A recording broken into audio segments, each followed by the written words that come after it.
اعوذ بالله من الشیطان الرجیم. بسم الله الرحمن الرحیم. در این درس من شکل اخفا کردن نون را برای شما درست‌تر میفهمونم که بعد از نون ساکن وقتی حرفای اخفا بیاید ما چگونه باید نون را اخفا کنیم. خب مثال اول حرف قاف نیا کنیم. ما گفته بودیم که وقتی که ما نون را اخفا میکنیم یعنی صداش از دماغ میبراریم، صدا از بینی میبراید، آن هنگام زبان ما در کجا باشد؟ خب ما گفتیم که از مخرج اول که پیش از نون ساکن کدام حرف است، زبان ما در حال به مخرجی که بعد از نون ساکن آمدگی است به آن مخرج رفته و منتظر تلفظ خود می باشد. مثال حرف قاف منقلب. خب نیا کنیم. الان وقتی که من نون را صدایش را از دماغ برآوردم، من از مخرج حرف میم در حال زبانی ما به مخرج حرف قاف رفت و منتظر ماند، منتظری مخرج خود. یا کنم وقتی که من نون را صدایش را از دماغ میبرارم، هان هنگام در وقتی که بعد نون ساکن حرف قاف آمد زبانی ما به همین شکل می باشد، یعنی در جای تلفظ حرف قاف رفته و منتظری صدای خود می باشد. منقلب یعنی که وقتی که من صدای نون را از بینی هم میبرارم، هان هنگام زبانی ما با مخرج قاف رفته و منتظری تلفظ حرف قاف می باشد. مثال دیگر حرف کاف نیا کنیم. انکل.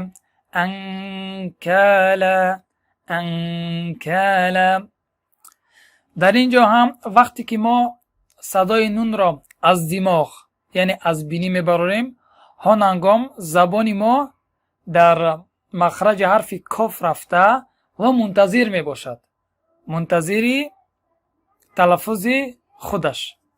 انکل یعنی که وقتی که ما نون را صدایش را از بینی یعنی از دماغ میبراریم، هان هنگام زبانی ما به همین شکل یعنی به مخرج حرف کاف رفته به همین شکل منتظری تلفظ حرف کاف می باشد. خب مثال دیگر حرف جیم. خب در اینجا نگاه کنید. جیم. انجیناکم.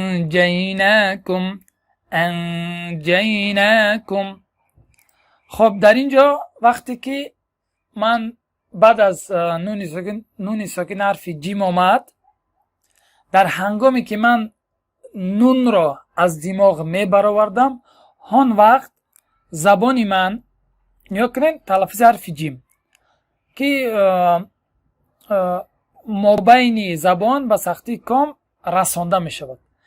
وقتی که من نون را صدایش را از دماغ می برارم، هان هنگام همین مابین زبان به نزدیکی سختی کام می رود، یعنی من نمی رسانم اما نزدیکش می برم. نزدیک کام می برم اما نمی رسانم.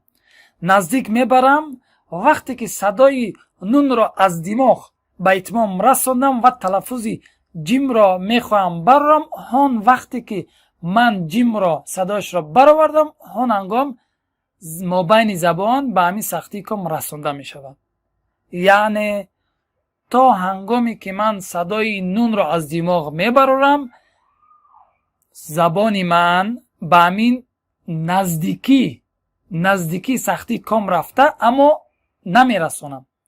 وقتی که من صدای نون را از دماغ به اتمام رساندم، آن وقت می رسانم مابین زبان را به همین سختی کام که تلفظ حرف جیم می براید.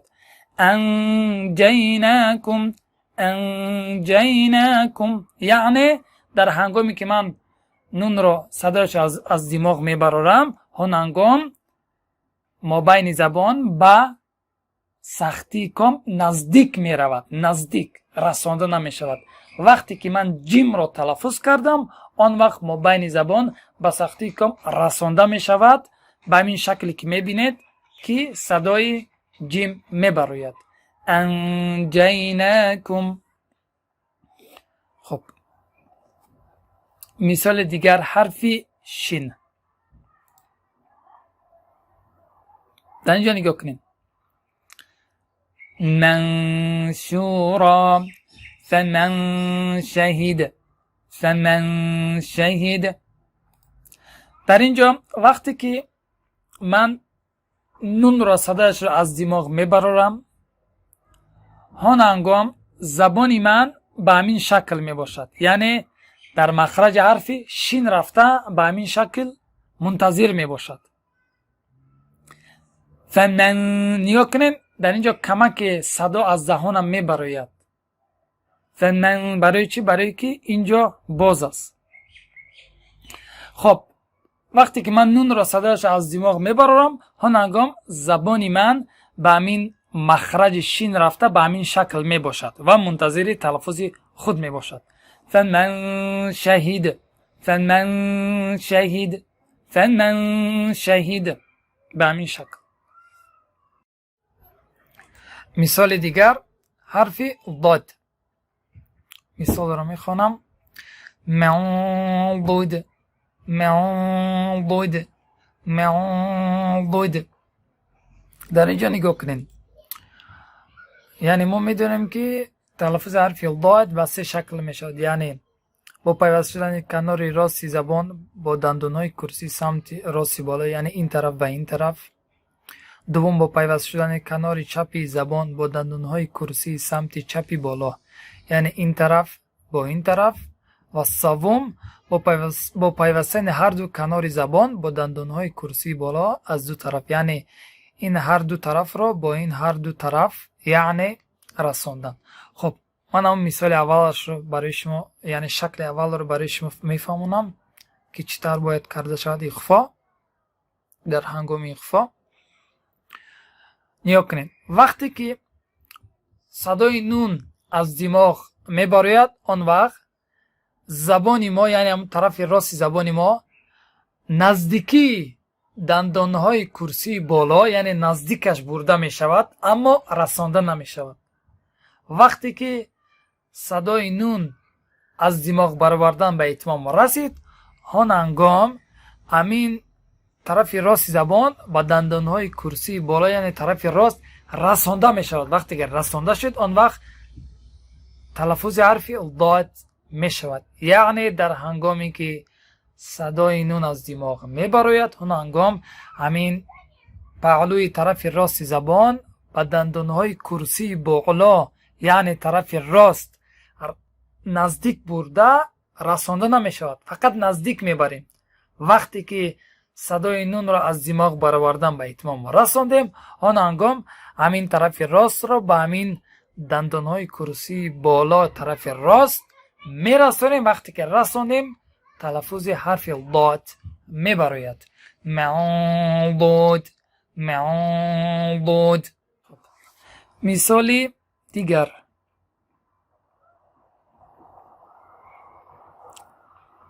حرف تا. در اینجا نگاه کنید.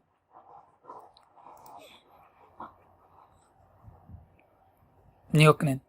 ینطقون ینطقون. در اینجا وقتی که ما صدای نون را از دماغ میبراریم، هان هنگام اینجا را نگاه کنید، همین نوک زبان با ریشه های دندانهای بالا نزدیک رفته منتظر می باشد، یعنی با این شکل رسانده نمی شود. نزدیک همین نوک زبان با ریشه دندانهای بالا نزدیک، خیلی نزدیک رفته منتظر تلفظ خود می باشد. وقتی که ما صدای نون را از دماغ برآوردن به اتمام رساندیم و تلفظ حرف تا را کردیم، آن وقت یعنی در هنگامی که ما تا را تلفظ میکنیم، زبان، نوک زبان به همین ریشه های دندان های بالا به همین شکل расонда мешавад. аммо дар ҳангоме ки мо нунро садояшро аз димоғ мебарорем, нуки забон ба наздикӣ решаҳои дандонҳои боло бурда мешавад, яъне ан ҳаминҷо холӣ мебошад, расонда намешавад. вақте ки мо торо талаффуз кардем, он ҳангом ба ҳамин шакл, яъне нуки забон ба решаҳои дандонҳои боло расонда мешавад ва талаффузи ҳарфи то мебарояд. мисоли дигар ҳарфи дол. ҳарфи дол ҳам ба монанди ҳарфи то мебошад. якунем мисолро. اندادا اندادا. якунем. вақте ки мо нунро садояшро аз димоғ мебарорем, он ҳангом ҳамин нуки забон ба наздикии решаҳои дандонҳои боло наздик бурда мунтазир мебошад.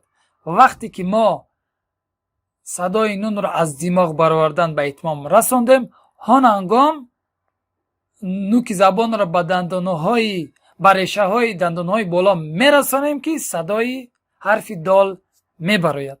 яъне дар ҳангоме ки мо нунро садояшро аз димоғ мебарорем, он ҳангом ҳамин нуки забон ба наздикии решаҳои дандонҳои боло бурда мешавад, аммо расонда намешавад. вақте ки мо садои нунро ба итмом расондем аз димоғ, он ҳангом ба ҳамин шакл мерасонем ки садои ҳарфи дол мебарояд. اندادا. خب مثال دیگر حرف تا. حرف تا هم با مانند حرف دال. نگاه کنید. کنتم. در هنگامی که ما صدای نون را از دماغ میبریم، نوک زبان به نزدیکی ریشه های دندانه های بالا برده منتظر می باشد. وقتی که صدای نون را از دماغ برآوردن به اتمام رساندیم، آن هنگام نوک زبان را به ریشه های دندانه های بالا می رسانیم به همین شکل و صدای حرف تا می براید. کنتم.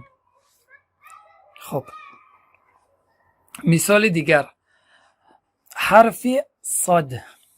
در اینجا نگاه کنیم.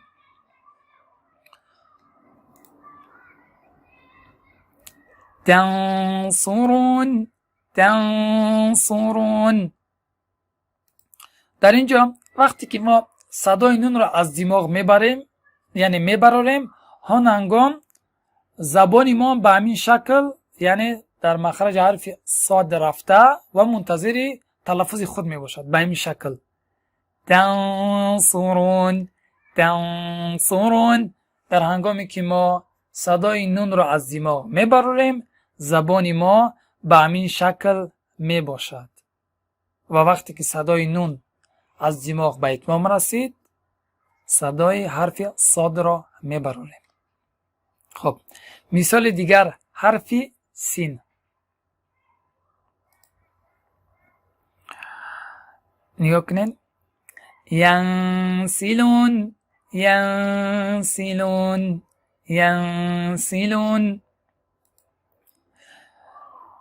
حرف سین هم به مانند حرف صاد. در هنگامی که ما نون را صدایش را از دماغ میبراریم، زبان ما به همین شکل در مخرج حرف صاد، یعنی معذرت میخوام حرف سین رفته همین شکل منتظر تلفظ خود می باشد. ینسلون. خب حرف دیگر حرف زا، یعنی ز. این هم با مانند حرف سین. انزلنا.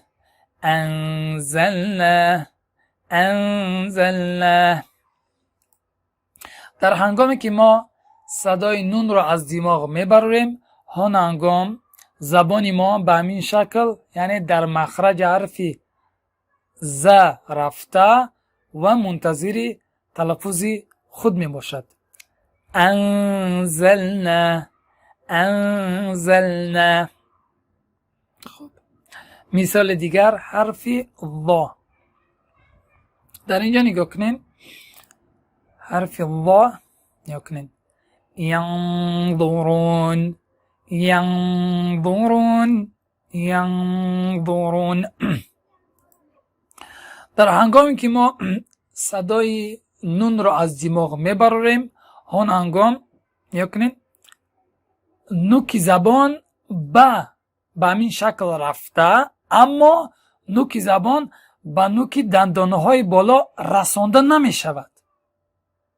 رفته به همین شکل رسانده نمی شود. وقتی که حرف لا تلفظ می شود، هون هنگام رسانده می شود. یعنی ان همینجا در هنگامی که ما صدای نون را از دماغ می براریم، هن همینجا یعنی نوک زبان به نوک دندانه های بالا رسانده نمی شود. بسیار نزدیک می باشد، بسیار نزدیک می باشد، اما رسانده نمی شود.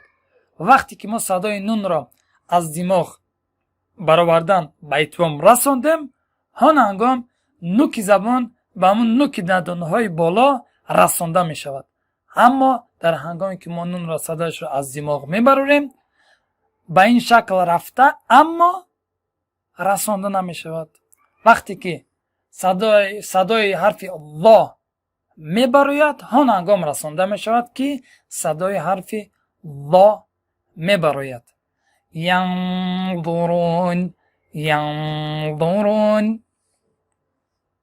خب مثال دیگر حرف ذل. ذل هم به مانند حرف ضا. در هنگامی که ما نون را صدایش از دماغ میبراریم، مثال را اول برای شما میخوانم. در اینجا نگاه کنید. و منذرین، و منذرین من ذا الذی. در هنگامی که ما نون را صدایش از دماغ میبراریم، همین زبانی ما به همین شکل میباشد، اما همین نوک زبان به همین نوک دندانه های بالا رسانده نمی شود، بسیار نزدیک می باشد. هنگامی که ما صدای نون را از دماغ برآوردن به اتمام رساندیم، هان هنگام است که ما همین طور، یعنی به همین شکل نوک زبان را به نوک دندانه های بالا می رسانیم که صدای حرف ذل می براید. خب مثال دیگر حرف ث.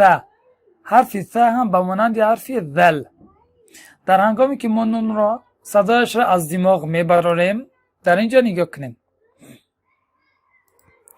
حرف ث نگاه کنیم. منثورا، منثورا.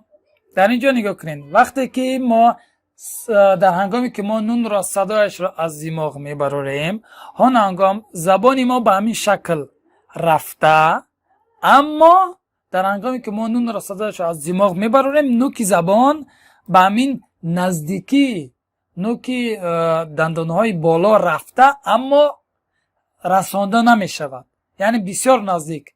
وقتی که ما صدای نون را از دماغ برآوردن به اتمام رساندیم، هان هنگام زبانی ما به همین شکل یعنی رسانده می شود، نوک زبان به همین نوک دندانه های بالا که هان هنگام صدای حرف ثا می براید. یعنی وقتی که می رسانیم، هان هنگام صدای حرف ثا می براید. خب مثال دیگر حرف ف.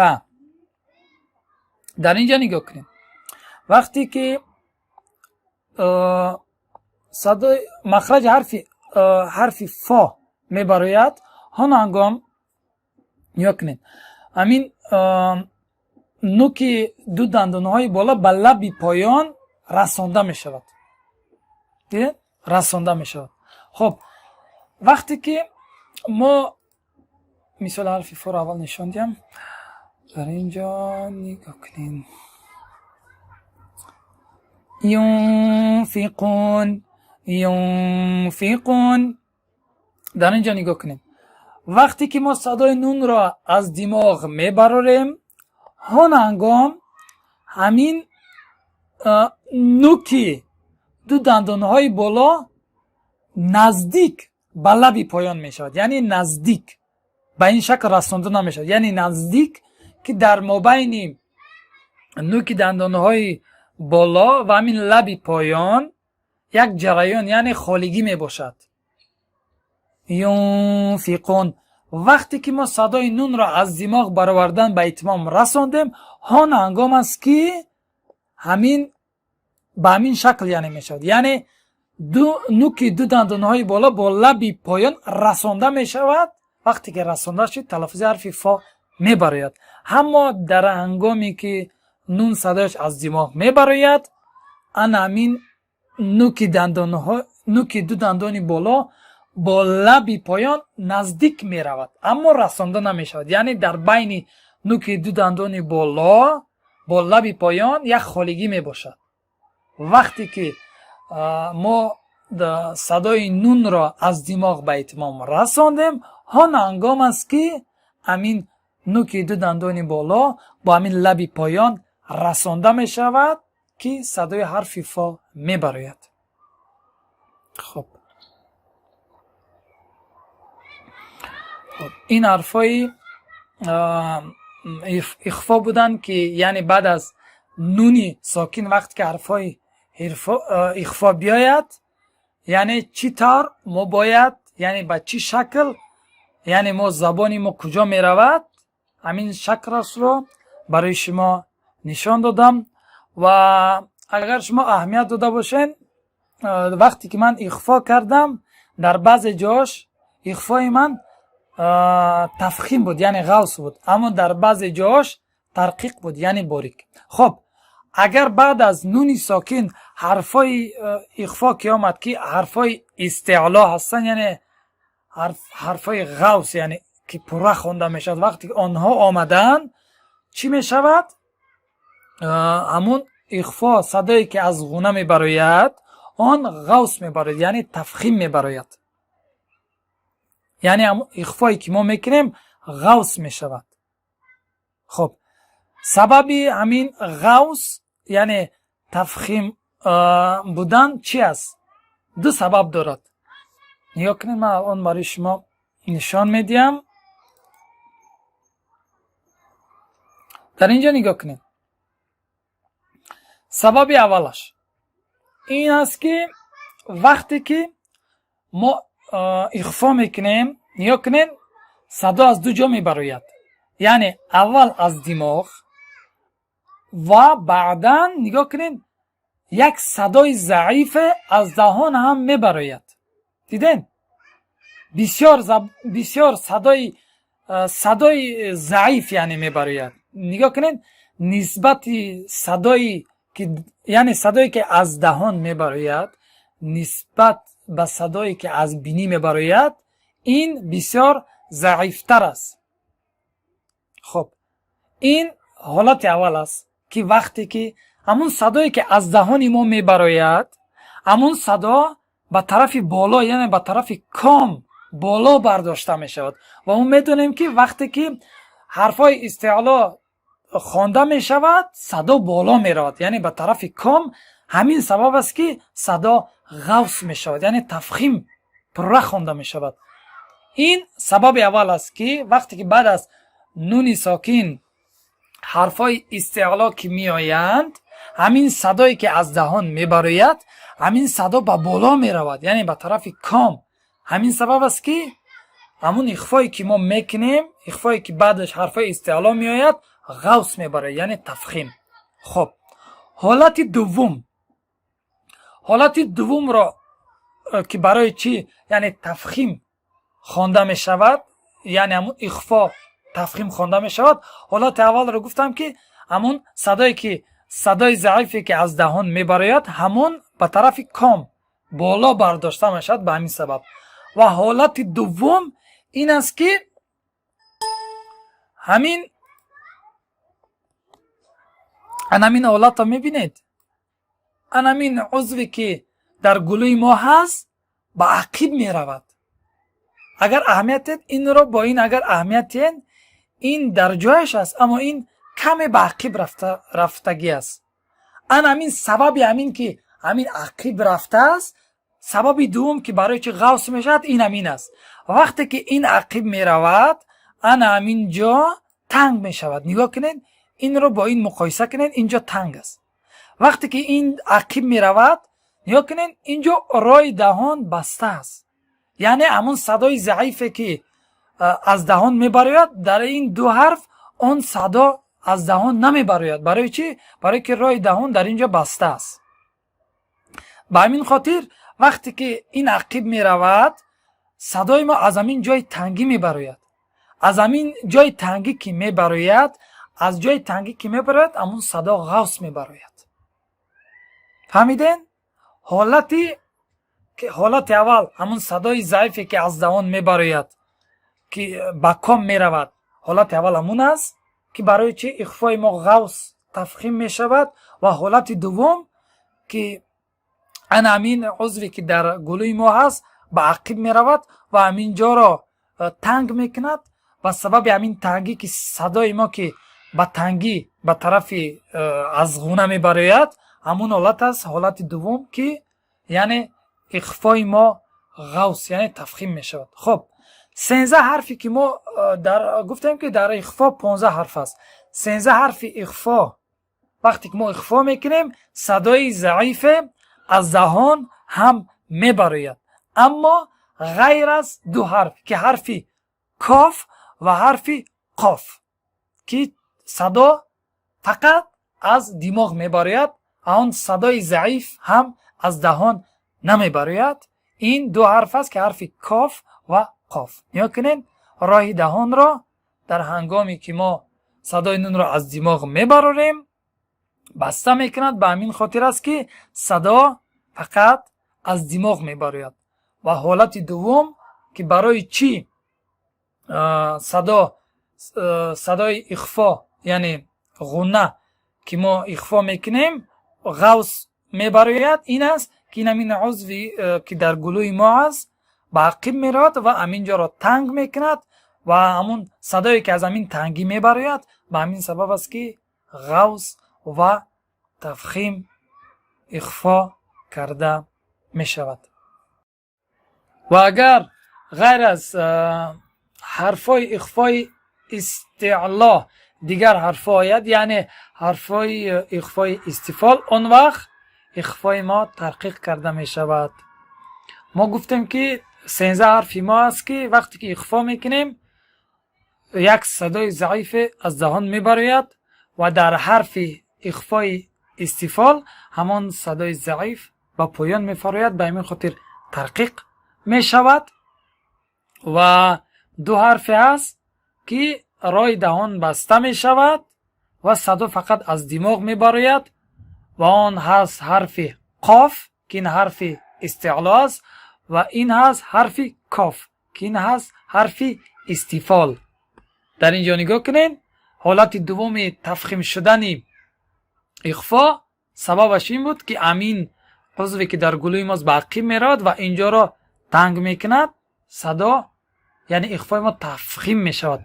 اما در حرف کاف نگاه کنین این به عقیب نمی رود و اینجا تنگ نمی شود. یعنی اگر بعد از نون ساکن حرفای اخفای استعلا آید آن وقت اخفای ما تفخیم کرده می شود. اما اگر حرفای اخفای استفال آمد آن وقت اخفای ما تحقیق کرده خوانده می شود. انشالله امید دارم که درس را فهمیده باشید. جزاک الله خیرا و بارک الله فیکم. السلام علیکم و رحمت الله و برکاته.